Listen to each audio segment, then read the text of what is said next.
50% பெண்களுக்கு திமுக சீட்டுகளை கொடுத்தாங்க. இதே இதுல சீமான் 117 வேட்பாளர்கள் பெண்களும் ஆண்களும் சரிசமமா பிரிச்சு வேட்பாளர்கள் அறிவிச்சிருக்கிறாங்க.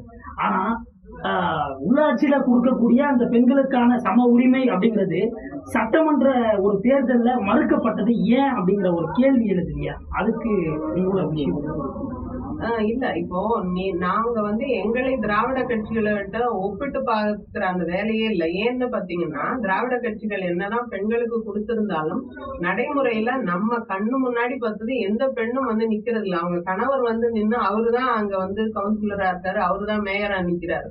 அதனால நீங்க நாம் தமிழர்ல அப்படி பார்க்க முடியாது. எங்களுடைய கேண்டிடேட் கிட்ட மைக்க நீட்னா அவங்க உலக விஷயங்களும் அவங்க இங்க இருக்க நாட்டுக்கான பிரச்சனைகளையும் கிழிச்சு எடுத்துருவாங்க. எங்களுடைய மக்களுக்கு அதனுடைய அரசியலும் அங்க இருக்கிற தேவைகளும் அவ்வளவு தெளிவா எங்க அண்ணன் எங்களுக்கு முழுக்க முழுக்க அரசியல் பாடம் எடுத்துதான் அனுப்பிச்சு விடுறாரு.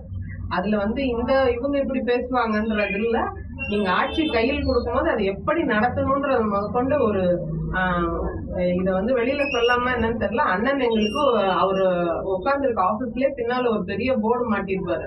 அந்த ஒயிட் போர்டுல எங்களுக்கு முழுக்க முழுக்க எழுதி எழுதி சொல்லி தருவார். இது இப்படிமா, இத்தனை பேர் இருப்பாங்க, இத்தனை சதவீதம் இதுல நம்ம பண்ணணும் அப்படி நாங்கள் எல்லாருமே அவர் எங்களுக்கு ஆசானா இருந்து எங்களை வழி நடத்துற வேலைதான் நாங்க